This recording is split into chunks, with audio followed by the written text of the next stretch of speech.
사랑하는 행복한 교회 성도 여러분, 이 영상을 보시는 하나님 나라의 귀한 자녀 여러분, 오늘은 2021년 1월 4일 월요일입니다. 이제 본격적으로 2021년이 시작되어서 월요일 첫날이 되었습니다. 우리가 힘차게 하나님 말씀을 의지하고 또 믿음으로 이 코로나19 상황이 극복되기를 간절히 원합니다. 우리가 알 수 없지만 하나님의 뜻이 있어서 아마 코로나19가 지속되는 줄로 생각됩니다. 인간들이 물론 노력하지만 또 하나님이 은혜를 주셔야지 이 모든 것들이 끝날 줄로 믿습니다. 누가복음을 계속 공부하고 있는데 특별히 침례 요한의 탄생에 이어서 이제 예수님의 탄생을 어떻게 보아야만 하는가, 이렇게 오늘 본문에 나와 있습니다. 먼저 오늘 우리에게 주시는 하나님의 말씀, 누가복음 2장 1절부터 20절까지의 말씀을 성우들이 읽어주고 다시 오겠습니다. 2장. 그때에 가이사 아구스도가 영을 내려 천하로 다 호적하라 하였으니 이 호적은 구레뇨가 수리아 총독이 되었을 때에 처음 한 것이라. 모든 사람이 호적하러 각각 고향으로 돌아가매 요셉도 다윗의 집 족속이므로 갈릴리 나사렛 동네에서 유대를 향하여 베들레헴이라 하는 다윗의 동네로 그 약혼한 마리아와 함께 호적하러 올라가니 마리아가 이미 잉태하였더라. 거기 있을 그때에 해산할 날이 차서 첫 아들을 낳아 강보로 싸서 구유에 누였으니 이는 여관에 있을 곳이 없음이로라.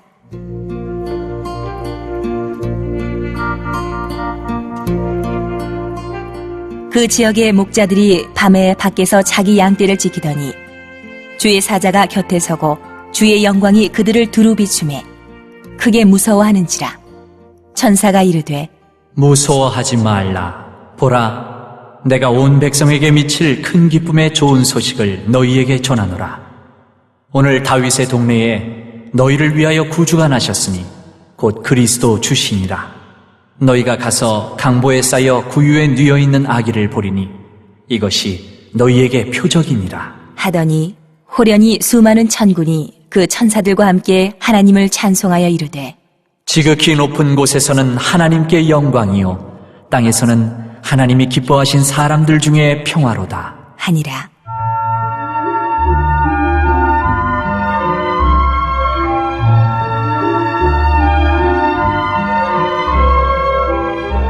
천사들이 떠나 하늘로 올라가니 목자가 서로 말하되 이제 베들레헴으로 가서 주께서 우리에게 알리신 바 이 이루어진 일을 보자 하고 빨리 가서 마리아와 요셉과 구유에 누인 아기를 찾아서 보고 천사가 자기들에게 이 아기에 대하여 말한 것을 전하니 듣는 자가 다 목자들이 그들에게 말한 것들을 놀랍게 여기되 마리아는 이 모든 말을 마음에 새기어 생각하니라.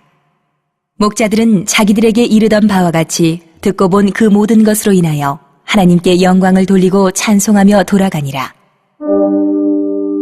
오늘 본문에 보게 되면 가이사 아구스도라는 사람이 나오는데 로마 황제의 이름입니다. 원래는 이 옥타비아누스 이렇게 이야기하는데 아구스도라는 것은 이 존경을 받는 자, 뭐 또 이런 뜻이고요. 굉장히 숭고한 자, 고귀한 자, 지혜자, 아주 그 존경을 받을 만한 사람이다, 이런 뜻입니다. 원로원에서 이 이름을 지어줬다고 합니다. 지금으로 얘기하면 국회의원들이 왕에게, 대통령에게 당신은 존경하는 사람입니다, 이렇게 지어줬다는 거죠. 그런데 이 사람의 명령에 의해서 이 로마 제국, 어마어마한 로마 제국의 인구조사 명령이 떨어집니다. 이 호적을 하라고 하는 거죠. 이 호적을 하라고 하는 이유는 아주 간단합니다. 이 대제국의 그 물류라든지 또한 인구라든지 이런 것을 효율적으로 잘 관리하기 위해서 세금을 어떻게 부여하고 그 세금을 걷어들이며 이 세금을 또 어느 지역에 적합하게 사용할 건지를 조사하라고 하는 명령입니다. 당대의 유대 땅의 왕은 분봉왕이죠. 황제의 명을 받아서 그 지역, 자그마한 지역을 통치하는 왕, 이 사람은 분봉왕이라고 하는데 헤롯이었습니다. 그리고 혹시라도 군사 반란이라든지 또 어떤 전쟁에 즉각적으로 투입하기 위해서 있는 사람이 총독입니다. 그래서 이 총독은 로마 황제에게 어떤 집정 명령을 받고 특히 군사적인 면, 로마 제국의 군사적인 면을 관할하는 지역 사령관처럼 되어 있습니다. 그래서 브레뇨라는 사람이 있다고 하는데 이 명령에 순종하기 위해서 가난한 갈릴리의 이 목수 요셉과 마리아, 아직 정식 혼인한 관계는 아니지만 성령님에 의해서 부부로서의 인정을 받고 또 아이를 갖게 돼서 이 고향 베들레헴으로 호적을 하러 가게 됩니다. 근데 이 황제의 이름이 등장하고 또 똘똘한 황제, 지혜자, 또 존경받을 자, 이런 아구스도라는 황제에 비해서 이 메시아의 탄생은 이 말구유, 짐승들이 먹는 여물통에서 태어날 수밖에 없는 비천한 상황, 아주 이 두 그 황제의 호적의 명령, 또 그거에 순종할 수밖에 없는 아주 밑바닥 계층, 또 거기에 메시아가 났다고 하는데 뭐 아주 똘똘한 유대인들이 아는 것도 아니고 들판에서 그 양이나 뭐 이렇게 짐승들을 키우는 가축하는 이 사람들, 이 목자들이 그것을 천사를 통해서 받았다. 유대 땅에는 그렇게 사람이 없는가? 왕도 있고 제사장도 있고 서기관도 있고 레위인도 있고 많은 그 당대에 걸출한 인물들이 있었을 텐데 왜 마태복음에 보면 이방의 동방박사, 페르시아의 지역에 있었던 동방박사에게 별이 나타나서 그 별을 따라가 보니까 메시아의 탄생을 보게 되고, 또 이 누가복음에서는 들판에서 양이나 키우는 아주 하층민 계급이 천사들로부터 왕이 나셨다.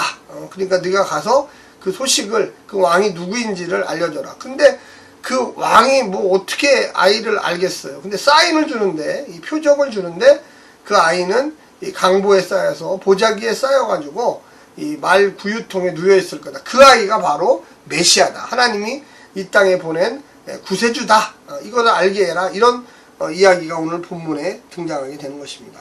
이런 본문들의 그 전개 방식을 보면 상당히 이 누가복음을 쓴 사람이 보면 이방인이라든지 아니면 그 밑바닥 층들, 또 이 그 당시에 약자들, 이런 사람들을 들어서 이 하나님의 귀한 메시아의 탄생을 기뻐하고 또 알게 하고 또 그들을 통하여 선포하게 하는 아주 중심적인 위치로 이동시키는 모습을 우리는 보게 됩니다.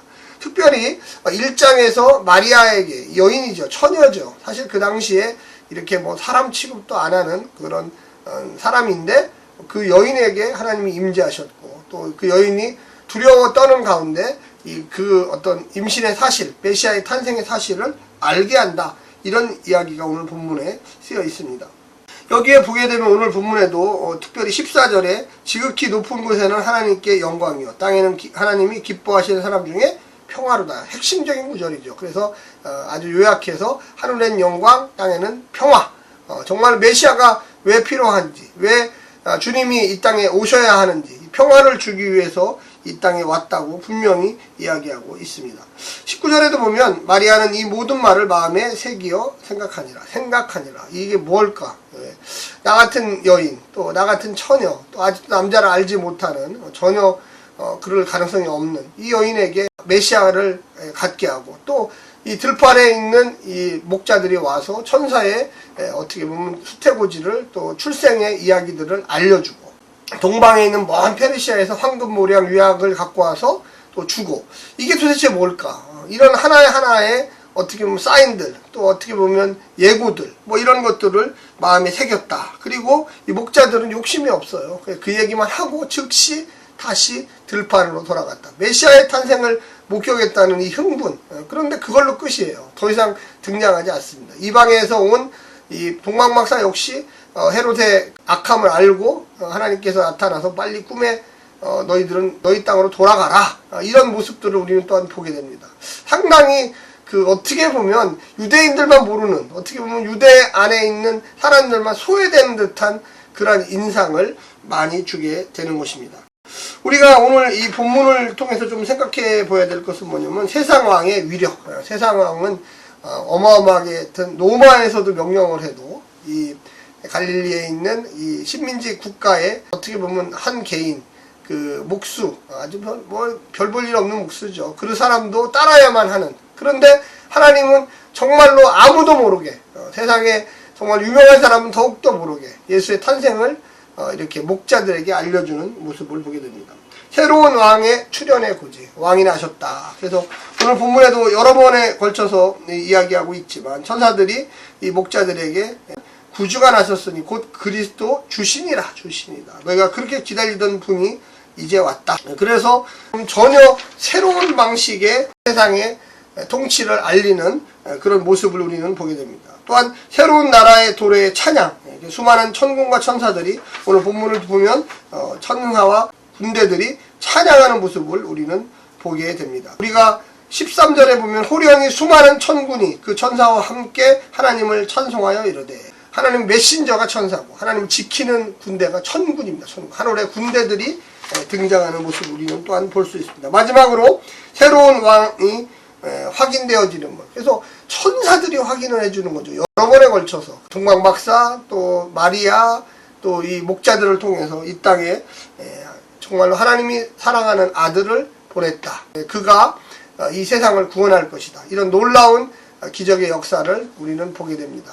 어린 아이 하나가 태어나서 세상을 변화시킬 것이다. 그리고 그 아이를 믿으면 그 아이의 나라에 갈 것이다. 그 아이가 하나님의 아들이고 또 하나님이시다. 이것을 우리가 항상 믿어야 하고 그 마음대로, 그 마음의 성품대로 살아야만 할 것입니다. 오늘 하루도 승리하시고 성령의 큰 은혜 받으시기를 간절히 부탁드립니다. 샬롬.